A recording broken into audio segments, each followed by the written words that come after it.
What's up, everybody? Real with Omar. Here we are with my boy Robert Costomiris from My Own Equities. Yeah. All right, Rob, thank you for coming on the show. We've been engaging through DMs since like May. Yeah, more than that, I think. I saw a text message from May, yeah. and it said to confirm the 27th. So I'm thinking, wait, today's 22nd. So I'm like, yeah, we're all out of here. But that's why I text you. Tell me when you're here, so I want to make sure. But anyway, welcome to the show. Thanks for being here. Thank you for having me. Well, of course, man. It was a long time coming. Obviously, life's, and we end up getting caught up in things. And but I'm a big believer in following up, and I think so are you, because obviously we stood in contact, and here we are. I'm the most persistent, annoying son of a bitch when it comes to following up. Well, that's good. That's good, man. I think we connected originally through the Ace Group, through Dave. Yeah. Shout out to Dave and Sean. And first, let's start off. I'm going to start the format like this. Where are you from? All right? Originally. Yeah. And then we're going to go into what you do. Yeah. And then finally, the big one is, who are you? Yeah. Okay? I don't know that answer. Yeah, well, we're going to find out today. Right? It's only when we're asked the question that we have to find the answer. Yeah. Right? All right, so where are you from originally? Nutley, New Jersey. Nutley, is that a real place? Yeah. We call it the Nut. It's very, very small town. Okay. It's as I was telling, it's mostly Italian. Okay. And is it still that way? I don't know. Okay. That's a good question. See? Yeah. We're asking questions. Yeah, one of my very good friends still lives there, so I'll have to ask him. Hit him on a text. like that. Hit him on a text. Yeah. Omar wants to know, is it still the same? Yeah. Mostly Italian? Yeah, I come from an Italian background. I'm Italian and Greek and Scottish, but my last name, Costomiris, I got all the time. They're like, oh, are you Italian? I'm like, yeah. But your name doesn't end in a vowel. You can't be Italian. Right. I'm like, wait a minute. What does that mean? Like, well, here's my question. You have the ethnicities, but how were you raised? So like real Italian, sauce. No, yeah. Greeks, So my parents were divorced. The Greeks, Windex, No, more Italian than anything. Okay. I didn't really know I was Greek until everyone's gonna laugh about this. I have a good buddy who's Greek, and he's like, "Oh, you're not real Greek. You didn't even know you were Greek." Right. I grew up so Italian. Like Sundays at my aunt's house, we'd always have Sunday dinner, and it was pasta, lasagna, eggplant parm, chicken parm. That was it. Right. And so I didn't know any other way. So when, somebody had told me, like, your last name's Greek, I go to my father.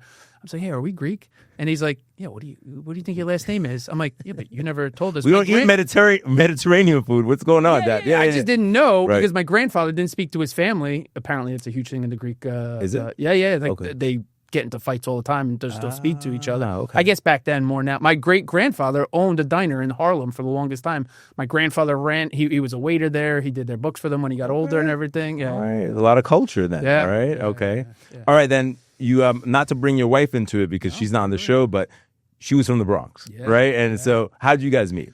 At a club. Okay. That's the way it used to be, guys. That's the way it used to be. Right. Yeah, but back then, if you remember, people were like, oh, you can't meet your wife in a club, this and that. Listen, man, you meet people. Yeah. Like, it wasn't social media. Like, remember dating apps? When they first came out, people were like, never. I met my wife online. Did you? Yeah, I met her 20-something years ago. I just had a conversation with a buddy of mine and said, no, it was my brother-in-law. It's like we were talking about our wives. It's my wife and her sister, and then we're married to them. Right. And we're talking about how pains in the ass are. Sorry, Diane.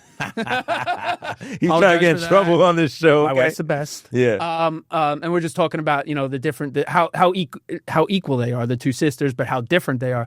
And then divorce came up, and we're just throwing. I said, "Could you imagine being divorced now?" He's like, "Oh no." I was like, "Can you imagine going on a dating app now and trying to find all these like the people who are fake?" And I'm not judging dating apps, but I was always like, go out and meet people. I'm like, I think we're the same age, and it was always like, go out and meet people, and not that I. That's the way you did things. Yeah, not that I shunned the dating apps. I think it's a great thing to have, but I was like, I just couldn't.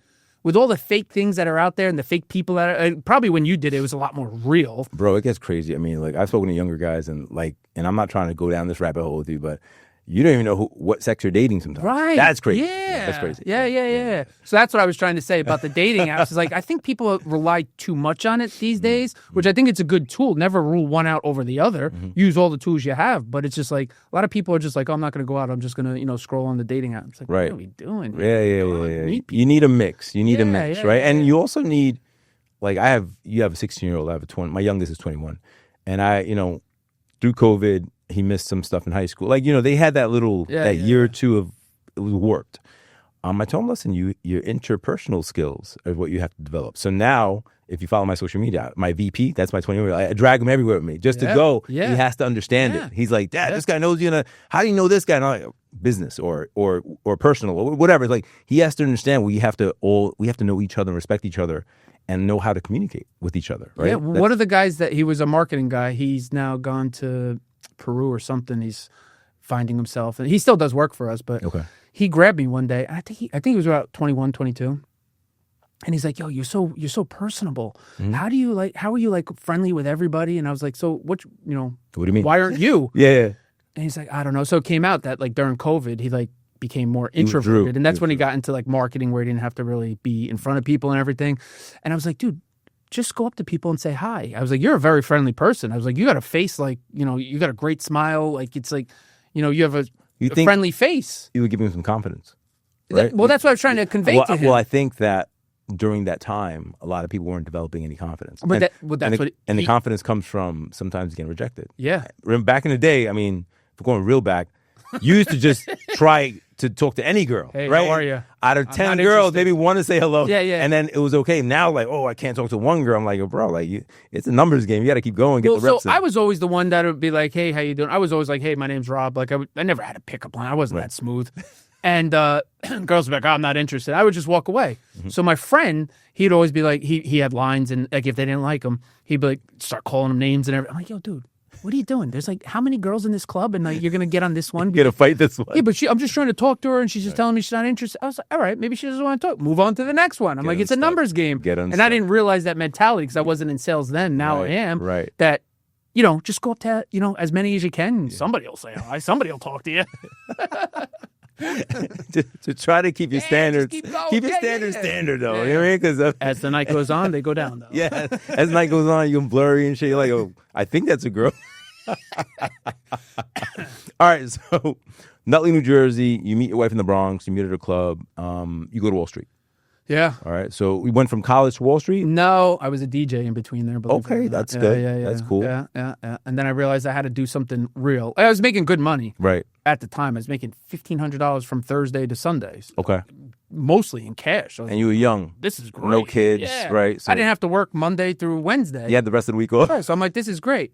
But when I had off, everybody was working. And when I was working, everybody was off. So it was like kind of like, God, you're missing the life. Yeah. So I'm like, I need a real job. I didn't know what it was. And then I answered an ad. And what was the ad for? Stockbroker trainee. Okay. Yeah. Where'd you end up going? There was a company called GBI Capital. It was on Cortlandt Street in New York City, right across the street from the World Trade Center. Nice. And it was a legit firm, but it was a boiler room. It was 150 guys standing up all times, on the phone, screaming, yelling, and everything. For people that don't know, that's like a high pressure sales tactic. You can watch a few movies and you can look at the Wall Street. Wall Street's a great movie to watch because that was a very. But that's like the upper echelon of the spectrum. Yeah. Let's talk about guys who get in. Like you don't get in that way. No, right? no. Unless you know somebody or you went to a top school, it's hard to get into there. Right. So it was high pressure, but it trained me how to be who I am today. I don't use high pressure anymore. I'm more educational. I talk to people and everything, but I'm still as persistent as hell. Just okay. If you're interested, forget it. You'll hear from me every day. I'm staying on you. Every day. Okay. Yeah. And you get two sides to that. Yeah. You get one guy, the guys that are like, why are you calling me every day? And then you get the guy, I need a sales guy like you to keep following up with me. I appreciate your following up. And it's those few guys that'll eventually do business with me that keep me going. They make it worth it. Yeah. I believe like you don't really, it's not sales that you're convincing.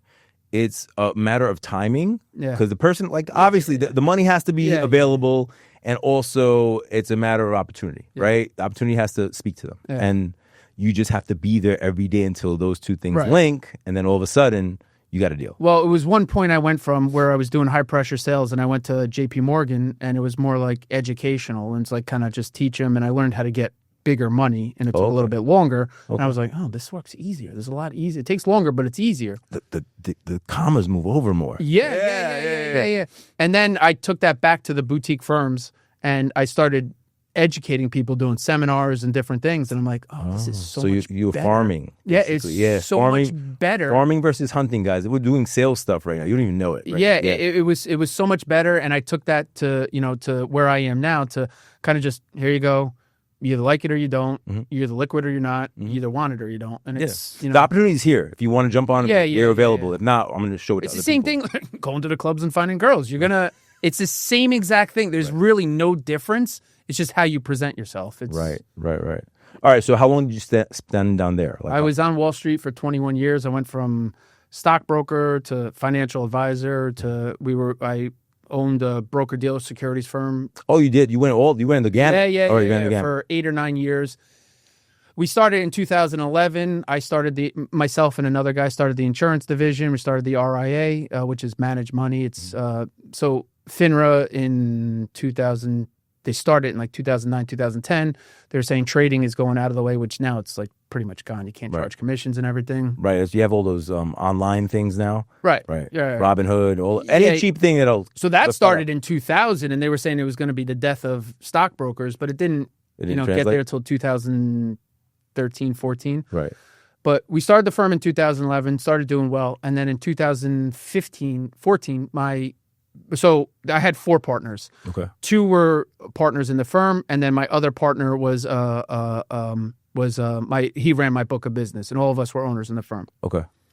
In 2014, him and his wife moved down to Orlando, Florida. Okay. So the 2 partners I was with in the firm were still in New York, and they called me into their office when he was gone, and they're like, Matt's going to last about 6 months, and he's going to leave.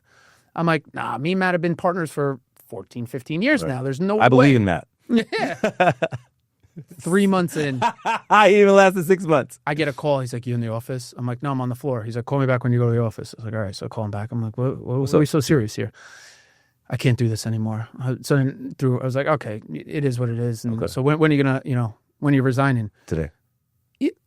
Dude, I was like, are you serious? You can't give me like a month? He's like, dude, I just can't do this anymore. And I'm like, oh my God. He's like, I'm sorry. I'm like, no, it's fine. I'll figure it out. Right. So I was trying to run the firm. We had 150 advisors through 5 different states. Jesus. So it was me and the main guy, John, who were running the firm. And then our partners were running our books. Right. So he's leaving. So I'm like, oh, crap. I was like, I'll figure it out. Don't worry. So it was like 6 months, and dude, I couldn't do both. So I sold my book of business to the firm. I went on salary, bonus, commissions. Right. Like it was a combination. It was the first time I'm on salary in 15 years. So it was weird to me to just have some sort of paycheck. Yeah. But they worked it out with me. They were very cool with me. And then in 2021, I was just like, this is way too much. I'm dealing with regulators, the advisors, and you deal with sales guys, and it's like wrangling cats. It's like, hard. It's hard. Oh, can you just do this for me? Oh, can you just do this for me? Can you just do this for me? And I was never that type of sales guy. I was like, what do I have to do to get this done? Right. Tell me who do I have to bring this to? Where do I have to overcompensate? Right. To make the deal work? And I would always do it. Yes. I would always do it because I wanted here. the deal to get done, the sale to get made, whatever. And I knew it was on me to get it done. Mm-hmm. Sales guys in general are not like that.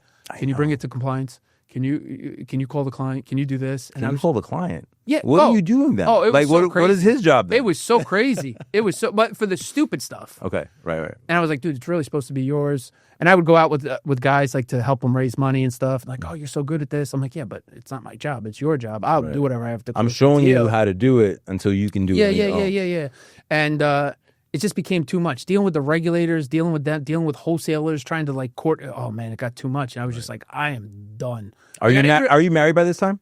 Oh yeah. I was married in 2006. Okay. Oh yeah. My wife is so happy I left Wall Street. I'm sure because she gets more of you. Yeah. Oh my God. Yeah.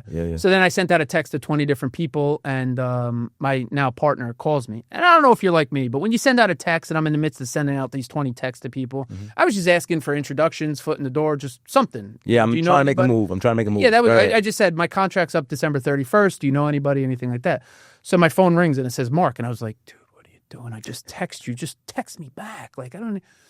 So for some reason I picked up because when you're in a zone, you're just like.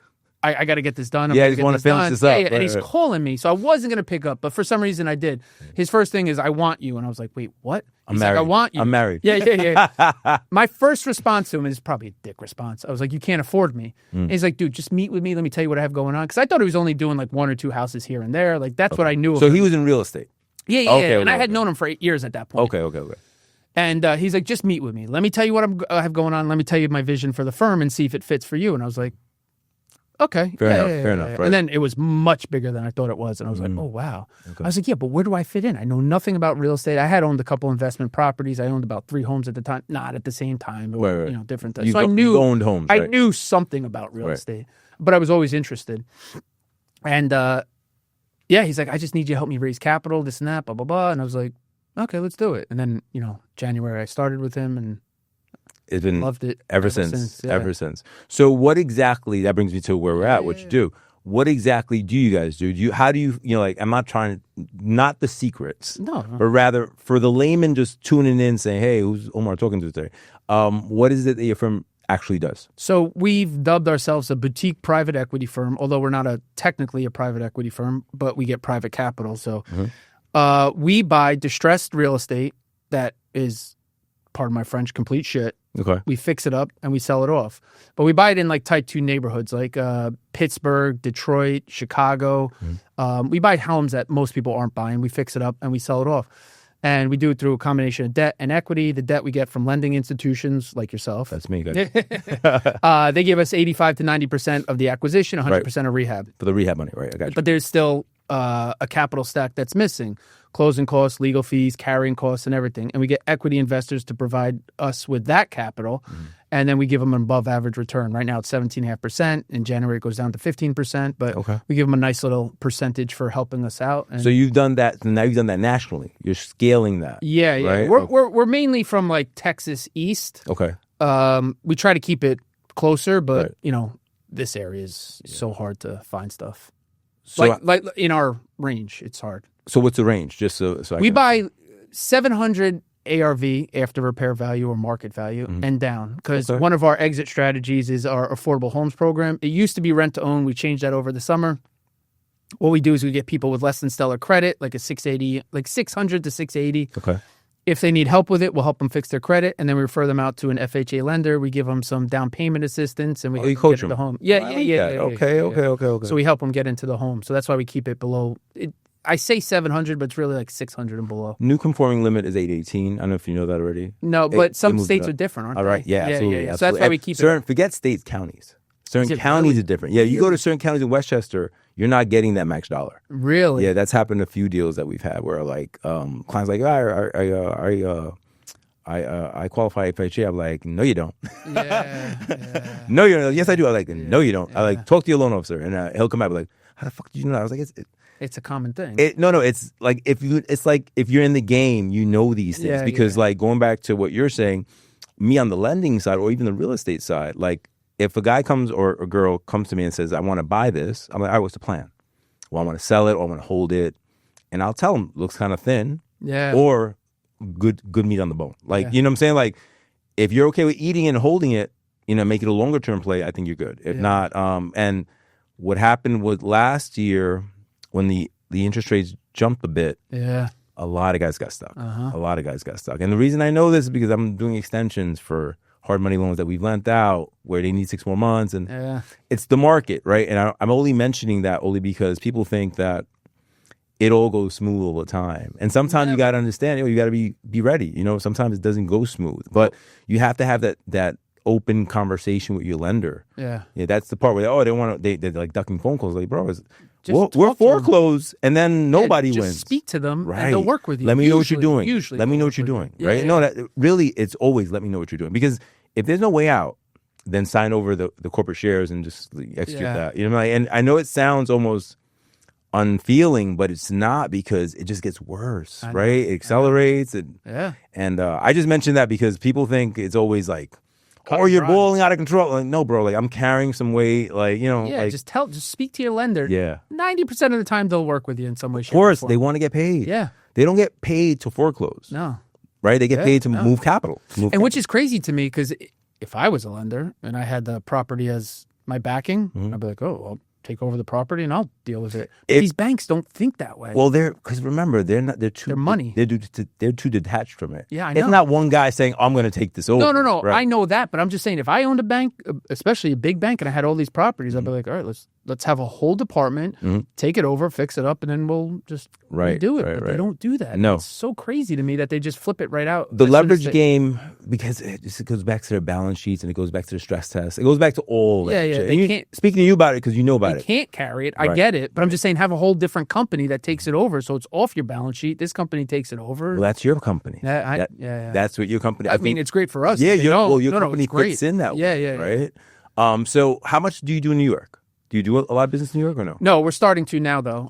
We just bought a large property in New Jersey. It was like 1.2 million. We're putting 750 into it. Okay. It's a JV deal through another group that we're dealing with, and we already started marketing it 2 weeks ago, and we already got demolition has only begun. The permits haven't even gotten. We've already got a serious inquiry that they're talking to looking to buy. Yeah. That's beautiful. That's beautiful because you can customize it. If they go into contract, you customize it. Well, that was the whole benefit of putting it up there already with the renderings and stuff. Well, that's what people like. They'll come to me because I've done larger projects, 3-5. I do smaller projects, and they're like, "Well, I want to see the building." I'm like, "Yo, you can see the building, but it's going to go to market." Yeah. I was like, "If you buy now or you get in now, we can do what you want." This is our sales price. Now, so this is the part where it gets a little tricky. I'm like, now if you want to do like splash water or marble, the whole backsplash. That's a whole separate thing, guy. Because that's specific to you. Yeah. I've had $3 million, $4 million sales where my developer was like, "Yo, I'm making it nice." I'm like, "Listen, what you want to make it is nice enough, plain vanilla, nice. Right? But not that. You're thinking you're gonna live here. You're not gonna live here. Yeah. And no disrespect, not everybody is worth $75 million. That they want a wine rack in the whole dining room. Yeah. With this, I'm like. So the market gets smaller and smaller right, the more you do it gets more niche, right? So then going back to that deal, we sell the deal. Part of the sale of the deal was they want to take the wine rack out. They want to take this out. They're white. He has kids. And the guy's losing his hair, but it was on the market for a minute. I was like, bro, I was trying to explain to him. I was like, guy, I told you. I know, he was hoping to get a Knicks player to buy it. Something like that. But I was like, it got to be right time. Right? It's a very niche market. And if you don't have the network for that, forget it. Exactly. I had this other client, bought a condo, boiled it out Versace style, right? This is in New Rochelle. I can't even think about the name of the condominium. Waterpoint Development. It used to be a beach club, right? Over by the boat club over there. Yeah. So it's really nice condos, right? So he goes there. This is before I met him. He goes there. He puts the money down. The reason I met this guy was because he had a banker. And last minute, the banker says, I don't do new construction. I can't help you. The guy has $600,000 down. So it's forfeit. Yeah. I come and I say to the day, I do a loan. He's there about a year. And then he Versace's it out. Like, I'm talking about, it's just ridiculous. Gaudy. I love him, but it was just ridiculous. Then he invites me over a few times, and it's like an over 65 community. He's young. He's a young 50. But he got a young wife, 25, 30-year-old twins. He's like, I hate it here. Right. So then we have to try to sell this thing. Yeah. And these are all lessons. So my wife and I are showing it. I think we listed for 1.5. And I could say this on the show. I couldn't say this while I'm showing it. Older demographic, Anglo, usually snowbirds. He had marbled out the whole bathroom. No, it's no good. If I fall and break my hip. This is the shit I'm hearing. I'm like, I didn't even think about that shit. But you start to learn, right? If you're targeting a demographic, you have to know what they're fearful of, right? Fast forward about 6 months, there's the penthouse unit. That person's a snowbird. It's wintertime. There's a leak. Pipe break. Yes. The whole line goes out. Yeah. Everybody has to leave. Fire department. They rip apart everything. That's a blessing in disguise for him. Yes. Free repairs. Right. No, so now we come back. He's like, what should I do? I was like, plank wood. I said regular sand beach. I made it very vanilla. Yeah. We end up selling it that way. I was just going to say, but that had to happen. Because I had I don't like going back. There was a bathroom. I'll send you a picture when I find it on my phone later. To me, it was incredible. Yeah. But to people that are in the high 60s, they're not looking at marble's like their enemy. Yeah. They want to have rubber mats everywhere. Yeah. Well, I'll tell you, we bought our house now, and one of the bathrooms is all marble. Okay. And when we first looked, I was like, oh, this is great. Yeah. In between us putting the offer in and closing on it, I had gone on a business trip. We stayed at a hotel, and it was all marble flooring. You busted your ass? I didn't, but I slipped. And I'm like, yeah, this is so dumb. Why would you put marble in a bathroom? So then I'm like, yo, we got to rip up this marble. Like, I started thinking like an older person, and I'm not clumsy. I'm not old. Yeah, but I slipped. Yeah. But, you know, I the balance of a cat, I'd like to say. So I caught myself, but my partner doesn't. Right. And he's younger than me, and he's walking in there like because he heard I slipped in there. Okay. And he's like, if you slipped, I'm gonna. He was like 6'3", he was like 300 pounds. He wasn't. I wouldn't say he was a big dude. Yeah, big dude. Yeah. So he was like walking in there like a cat, like all scared and everything. I'm like, dude, I just I was soaking wet when I came out. I was like, I wasn't paying attention. I just slipped. It's funny, man. It's the shit that like as you get more specific, you start understanding because once like going back to what you said, once you start understanding your demographic, you have to think like them. Yeah. Right. And going back to high-end developments, you know, certain people have certain pockets. It's usually not that young person, right? If it's a young person, it'll be very super niche, like an athlete, like, and they want everything. They want something very specific. Also, so but it like, might not be that. Correct. And how many times have you moved into a house or let's even call it an apartment? Mm-hmm.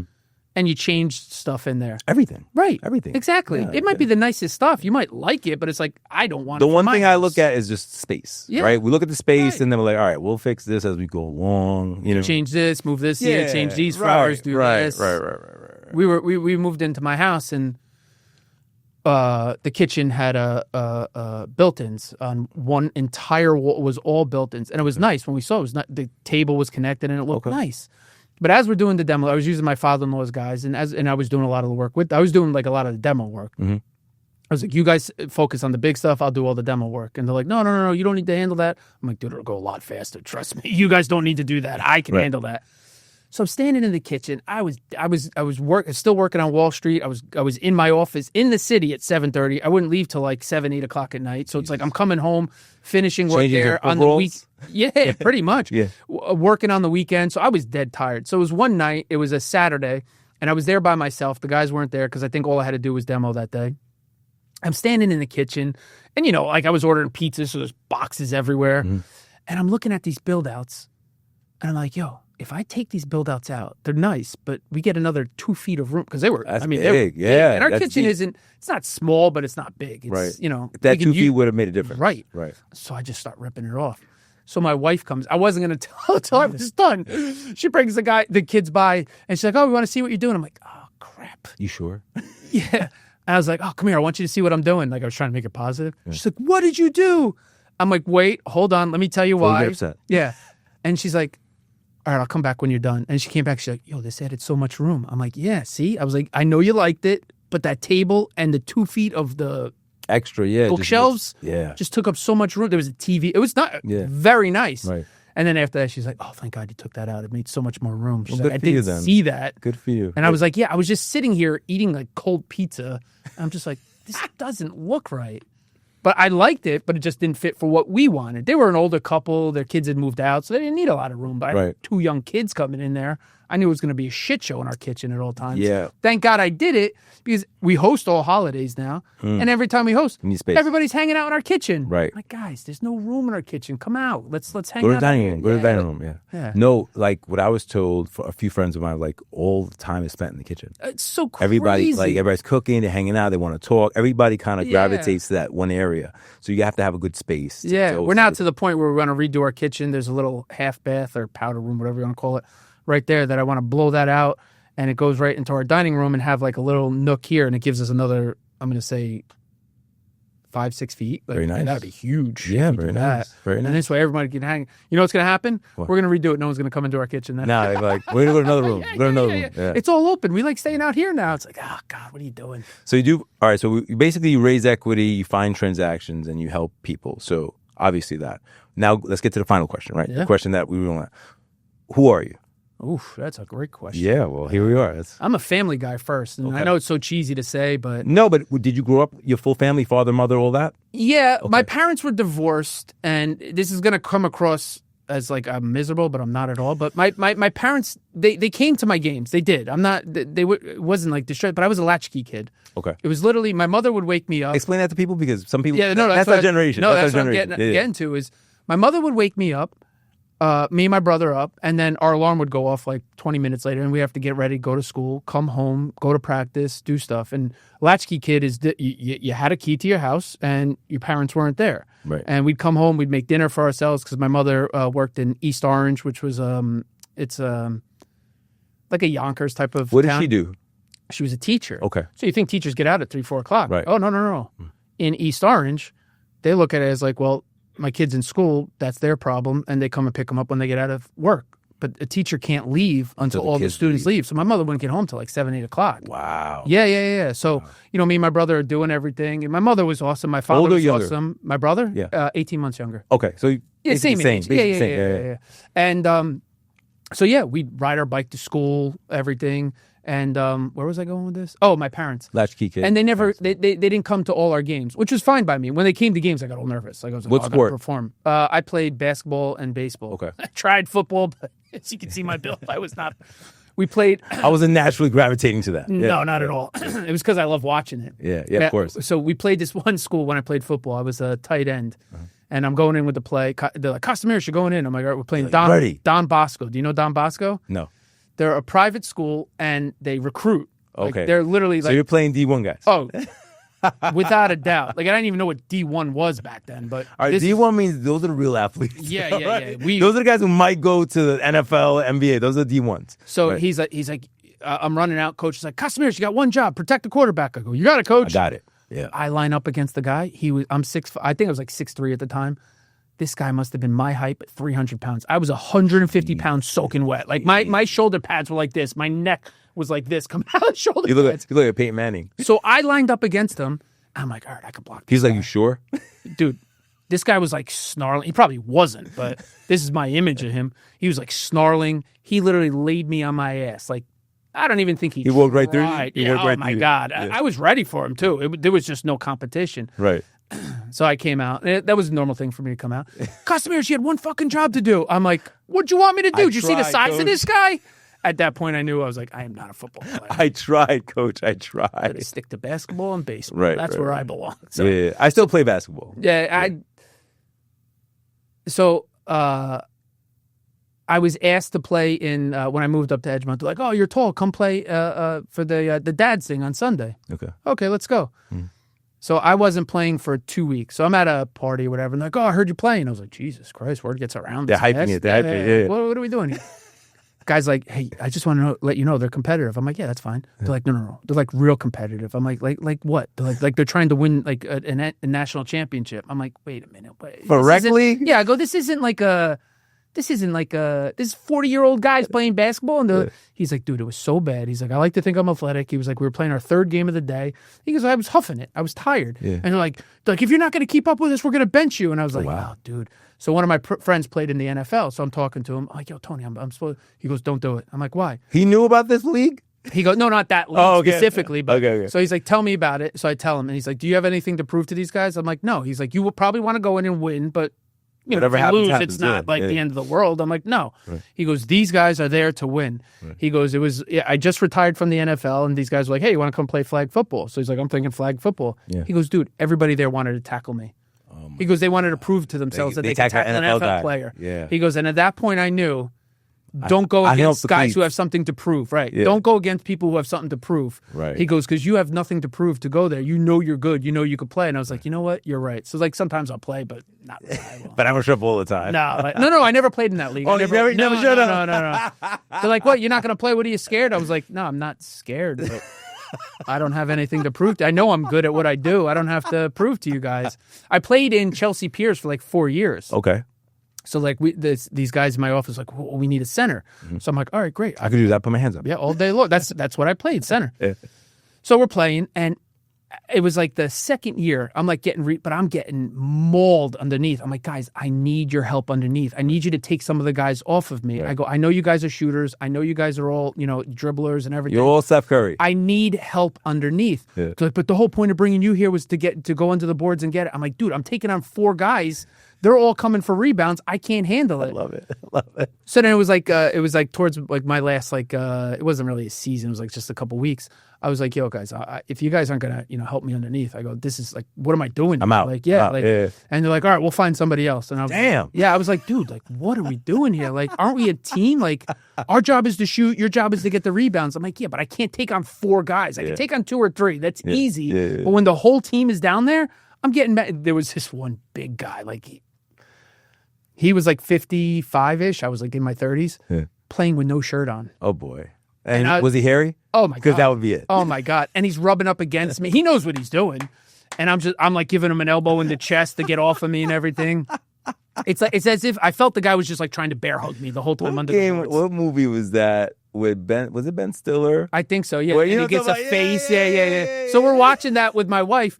It was me and my wife. I think we just had my daughter. I was like, you remember I told you I was playing basketball? I go, that's what happened right there. That's what it was right there. Yeah, that's what it was. She's like, that's disgusting. I go, totally Alone disgusting. Came Polly, I think that's yeah. He's like getting the chest against his face. Yeah. We got to get a clip, guys. We got to get a clip and put that into the segment right now where the guy's getting smushed in the face. That was it for me. I was like, you know what? I'm done with this. Like that. If you guys aren't playing to play and be competitive that way, I'm like, I'm done with this. Yeah. So that was my first foray into after playing in high school, and then the Edgemont experience was. I was like, you know what? We jumped from Latchkey Kid to Edgemont. Oh yeah. Yeah. So the reason why I say I'm a family man is like I try to go to all my kids' events. Mm-hmm. I try to be there for everything for them, and it's got to the point where I don't go to games and like, why aren't you coming to my games? I'm like, oh, I have a meeting. I didn't know. And then I feel bad about it. I'm like, wait a minute. I'm there for everything. Like I coached my daughter for like 6 years and 6 or 7 years in softball. I did an 8-year bid in Little League. Yeah. I know what that's about. It's like wrangling. And I had two. Boys? Boys. I had 2 at this like different ages. So I'd stop here, start there, all-star team, this thing. Yeah. Bro, like it was a thing. And then when the league finds out that you're quasi decent and you know what you're doing, hey, can you coach this? Yeah, hey, can you coach that? Yeah. I'm like, no. And then can you sponsor this? It becomes a whole pit of time and money, right? It got so bad with me that we were playing in a championship game within the Little League before we went on to the sectional tournament. Mm-hmm. So I was coaching the tournament team, and we're playing the championship game. And so I come from all boys. It's me, my brother, my 2 cousins are boys. Again, my parents were divorced. It was my father on the weekend, so it was all like guy stuff. Mm-hmm. I didn't know girl stuff. I never had girls around me. And now you have my aunt. 2 girls? No, I have a girl and a boy. Oh, you have a pair. Okay. But my daughter was the firstborn. Okay. So everyone's like, oh, your world's going to get rocked. So now I'm playing girl sports. Now, I just want to preempt this with when I was playing sports, it was literally like, oh, it's just the girls. Give them the worst field. Oh, it's just the girls. Who cares? Mm-hmm. So we're playing the championship game. Right. And as we're playing, my team was warming up. So I turn around to the better field behind us. It was the Little League field. And my assistant coach was out there cleaning it up. Mm-hmm. Prepping it for you guys? Yeah, just him. Okay. At like 6:30 in the morning. So I came, I'm like, Louis, why don't you tell me? I would have come and helped you. He's like, don't worry about it. I got it. And the field is what it is. It wasn't bad, but it wasn't the best. But the field behind it is pristine. I looked, and there's like 6 guys like prepping this field for the boys. Of course. So this like resonates with me. So the game's over. I'm getting ready for the tournament, and there was some emails going back and forth, and I just literally sent an email to the president and the entire board. I was like, hey, I just want to bring this up. I just don't think it's fair that the girls get shafted with the shitty field. I literally said that in the email. I was like, there was 6 people doing this. Lewis was the only one doing our field. We didn't get any attention. And I have a feeling, I wasn't like being nasty or anything, but I was like, I have a feeling it's because it's the girls. I was like, and I get it coming from all boys. I understand it, but I just don't think it's right. I get an email back from the president not 5 minutes later. You owe the board an apology. You're doing this. You're doing that. And I snap. Now I'm at work when this email comes back. So now I'm in like detail mode. So I'm like, nope. Now you're in CEO mode. Yeah, I go, nope. I go, I will not be offering an apology. This was not an attack on anybody. I was just trying to bring it to the attention of the board. I'm expressing my what I saw. Right. Yeah. I go, not only was it this, but I went this date and this event, this date and this event, this date, this event, this date and this event. Oh, yeah. I go, the girls are getting shafted. I wasn't going to bring that up and actually, say, now I'm going to 10 toes down. Yeah. Yeah. No response from anybody. So now the tournament's going on, and they have like a coach's challenge. So I'm playing in the softball game. So I go, they have like a keg and stuff. So I'm getting a beer, and the president's there. He's like, hey, Rob, you have a second? I was like, yeah, sure.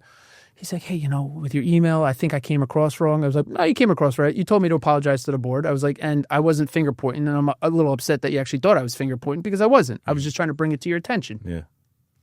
He's like, hey, do you ever think about being on the board? We could use a voice like you. No.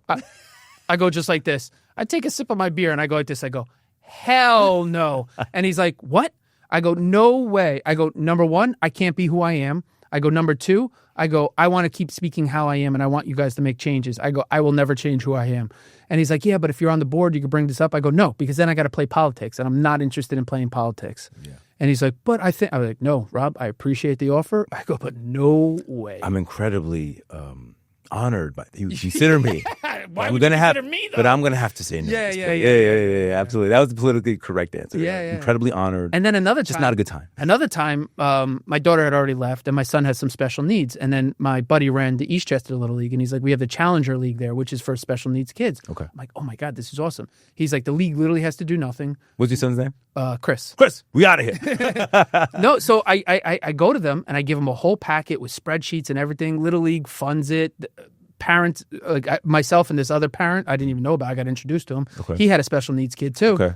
He was like, yo, I'll do this with you. There's literally 1 day a week, and you get a bunch of kids from the Little League to play with them. Right. That's all it is. Yeah. It's like a practice, but it's a game. If they're in a wheelchair, you let them hit. It just shows them they're included. Right. I got you. There's no rules. There's no nothing. You just let them get on base, and you do different things just to play the game. Just let them play with their friends and everything. So I gave it to a friend of mine who was on the board, and she's like, this is awesome. She's a special needs. She does something with the New York City schools. Mm. She's like, this is awesome. We're going to get this approved. Now, I'm going to give you a picture. If this is the table, this is the junior board, this is the executive board. Mm. There's about 8 members on the junior board and 4 members on the executive board. Every single junior member raised their hand to approve it. The 4 members on the executive board shot it down. Really? And I was like, so then she calls me up and she's like, yo, you're never going to guess this. She goes, I can't say it. It's not official yet, but it got shot down. And I was like, why? Are you joking? Right. And they said, well, you can go to the other towns and go into their Challenger League. I said, why should my son have to go to a different Little League than his sister did just to go to this special needs right. thing? Especially if I'm an inhabitant of the town, right? You're a member of the community, right? Yeah, absolutely. So then I was like, this could be such a shit show for the Little League. I go, this is so crazy that they shot this down. All I said was I could take this to the press. I wouldn't. I'm not that type of guy. I'm not a sue guy. I don't do that. The president, I seen him at something. He's like, I heard that you were going to take this to the press. I'm like, no, I said I could. Mm. I go, and what would that look like? He's like, well, it wouldn't be a good look. I was like, you know what the good look, the not good look is you guys shooting this down. I was like, why would you shoot it down? I guess it's now in the press now that I'm saying this on a podcast. Mm. But I was like, I just don't understand why you would shoot it down. It's self-run. There's no money being allocated to it. You already have the fields. They're not taking the Little League fields. We would take we already had a field dedicated towards it. And he was like, well, it's a lot more towards that. I go, no, there isn't. You guys just shot it down. Mm-hmm. And he didn't like that. Yeah. And that's one thing I wouldn't be able to do if I was on the board. Like I wouldn't be able to. Yeah, it's unfortunate because, I'll say it this way. It's hard to see it unless it affects you. Right. No, right? That's 100% it. That's 100% it. And that's why me and this other father were making it such a point to say Little League has to. There was no uniforms. There was no nothing. There was nothing. There was nothing. And we would have been running the whole thing. Right. There's literally, and you could put it up on your website. So you're just lending us the space while you're not using it, which is nothing. So my thing is, you guys go out to pizzerias and everything. For them to give you $100 to $300 to put their banner up, I'm sure they're kind of like, oh, well, who's going to see it? You say you have a special needs program in there, and I guarantee those pizzerias that are like, oh, that's $300. That's like, a day's worth of work for me, this and that, blah, blah, blah. They'll be like, oh, you have a Challenger League, a special need? Here you go. Here you go. Here you go. Here you go. Here you go. Here you go.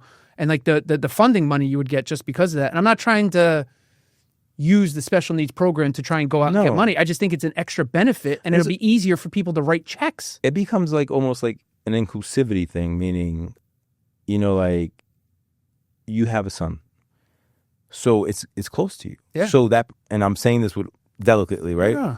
You see him, right? He matters to you. Yeah. Like when I used to go visit my mother at the nursing homes, right? My mom passed away last year, and you know how many people don't see those people? Like they walk by them. Like I would say hi. Like obviously I have somebody here, so crazy. Right? I would fund their Sundays would be pizza parties on me. Like because some people never got anybody to visit them. Like, and it's only because it was close to me. Because I was forced. I had to go see my mother, so I had to go look around. Who's her community? You understand? So my grandma. Do you remember the nursing home that Tony Soprano's mother went into? Yeah, that was the one my grandmother was really. So my mother would be there all week. My wife and I, we were young at the time. We weren't even married, and we would try and go see her. It wasn't every weekend, but it was pretty consistent. Right. When we would come off the elevator, all the elderly ladies, I don't know why I didn't specify elderly, but they'd be sitting in their wheelchairs at the nurse's station. They're like, oh, it's the young couple. And so, in the times we were visiting my grandmother, and we're like, why do they say the young couple? Like, I know we're younger than you, but like, don't you have people here? She's like, no, nobody comes and see those people. I'm like, are you serious? Yeah. Like, how do you dump off these your relatives and just leave them? Because if they were in their house, you'd go see them. Yeah. But now that you know they're taken care of, and listen, I know people have things, they don't live close, whatever, but it's also a culture thing. But why? It just does. It kills me. Like when I would see it. But then you want to hear a funny story? They were having some sort of luncheon or whatever, and she's like, "Oh, can we go to the lunch?" We're like, "Yeah, let's go." So they're like, "Would you guys like a meal?" We're like, "No, we're fine." They're like, "Come on, eat with us." We're like, "All right, fine, we're eating." Yo, these women were so cutthroat. Like they put something down, and some lady's like, "Oh, could I have some?" You bitch, give me my food. They were using some words. My wife was like, "Yo, oh shit, where are we? What the hell?" Yeah. What about the STD levels in the nursing homes are crazy. So there was no men in there, but yeah, I've heard of that. Yeah. There was which no is hilarious. Keep going, baby. I mean, listen, if you got it, keep going, man. Yeah. I guess you're not worried about that at that point. Who cares? What's the one down in Florida? Oh, I know what you're talking about, but I can't think of the name. I can't think of the name. But yeah, we get it.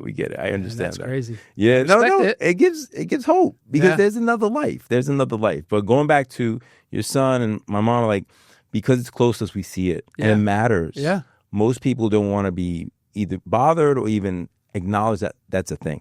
Well, so growing up, there was there was a long hallway where the kids who weren't as smart would go there, and it wasn't until my son we realized there was something, I don't want to say wrong, but he was different. Something was going on, yeah. And then I got into the special needs world. I was like, oh, those kids in the long hallway might have had some learning disability. Mm-hmm. Although it might not have been visible, they might have been dyslexic. They might have, whatever. It's, it wasn't as prevalent back then. And nobody was looking for it either. No, right? Yeah. So I then went to the school, Edgemont, the elementary school. I'm like, hey, and my friend loves my son.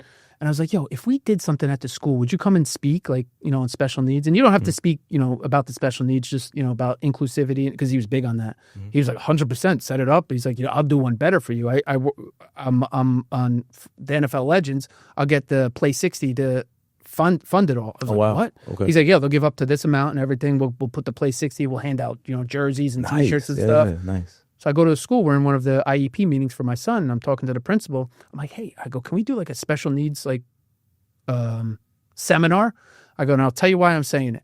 I go, when I was younger, there was the long hallway, and all the dumb kids went there. She's like, you shouldn't say that. I'm telling you my perspective. This is when I grew up. It was all right. Yeah. And I'm telling her, that was my perspective. I'm telling you why I'm saying this. Because if I knew what I knew now, I probably wouldn't have made those dumb comments that I made back then. I wouldn't have treated them differently. I wouldn't have said the long hallway. I wouldn't have, said it was different. I've been more sensitive to that. Yeah. Right. I didn't realize that they had, they might have had something going on. It wasn't a thing back then. And also, you were young too. You didn't have that maturity. Oh, no, right. No, and I was dumb as shit. I'd be the first to tell you. And I was like, but if I knew about it, I would have treated them differently. And if the school had educated us on what those programs were, I would have treated it differently. We understood it, yeah. Yeah. And I was like, I think if the kids in this school, and my son was treated fine. There was no, difference. Okay. I was like, I think if the kids in this school learned about the kids in the ICAP program, because that's what they had, a big autistic program. Mm-hmm. I was like, I think they'd be a little more kind to them. Mm-hmm. I was like, and it might be a little easier for them to understand what was going on. And if you have this person who plays for the NFL come in and speak, it might be even easier to get them there to learn. Right, yeah. I was like, and he'll bring Chris up there and everything. I don't know about that. It's not really on our schedule. And then I pick up my daughter one day, and there's a rainbow bench there. And I'm not knocking anything. And they had a whole LGBTQ day. and I got pissed. Not because it was LGBTQ, but you took precedence over. Well, the you're special willing needs. you're willing to see one thing, not another. Right. You got to see it all. That was my whole point. Right. I went back to the principal. I go, I'm a little bothered by it, but you got to understand we're trying to educate about LGBTQ. And I was like, so what's the difference between special needs and LGBTQ? It's all inclusivity. Mm-hmm. She had nothing to say to me. Nothing at all. And I'm not knocking LGBT. Do not take it as I'm knocking it. I'm saying it for the people. No, I don't want anybody thinking I'm knocking you're saying, look, if we're going to see one thing more if we're important going than the to see other. everything, then we have to see everything. That's it. Yeah, absolutely. I agree. I agree. Yeah, and I'm all about everybody. Like I don't look at anybody differently. I don't.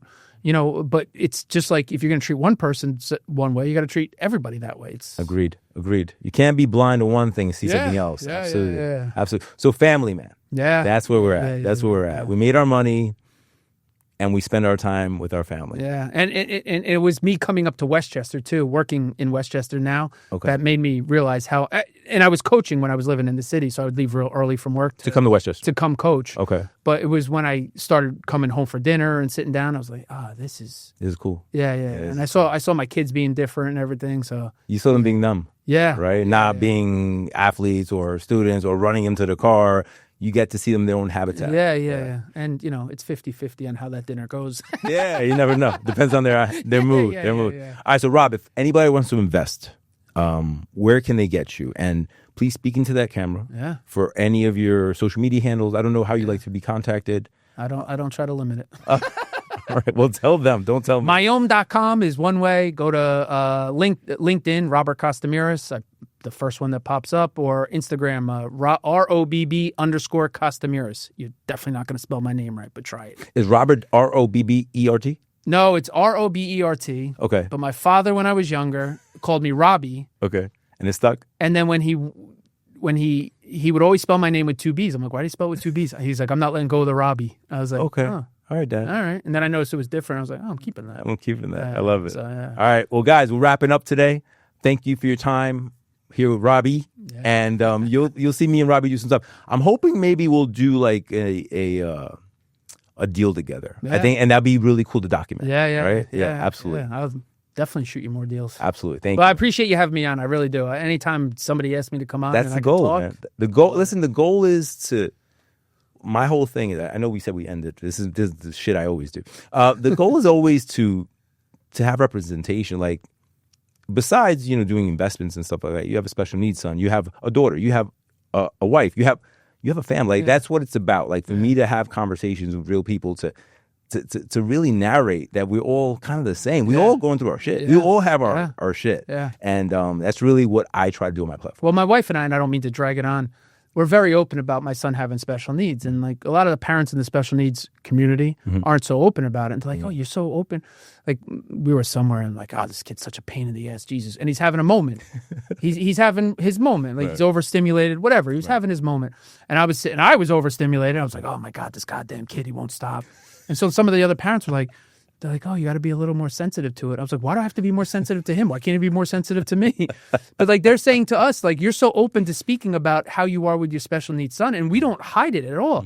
We're like, this is us. This is how it is. Yeah. It's not some fantasy. It's not some reality. Like, love my son to death. He's the best, but he has his moments. Right. And I think when you have kids in general, And forget special needs. Regular kids have moments. That's what I was getting. Yeah. Even my daughter, it's just sometimes just shut up. Just shut up. And people don't talk about that. I was at a kindergarten orientation, and I said to this one mother, and I was like, you ever get to the point where you just want to choke your kids? And my kids were like 5. My oldest was 5 at the time. She looked at me with such fear. So now I'm like, man, did I screw up? So I called up my father like a couple days later. I'm like, yo, the situation. He's like, oh, no, I wanted to kill you like almost every day. Robbie, it stays at home. Yeah.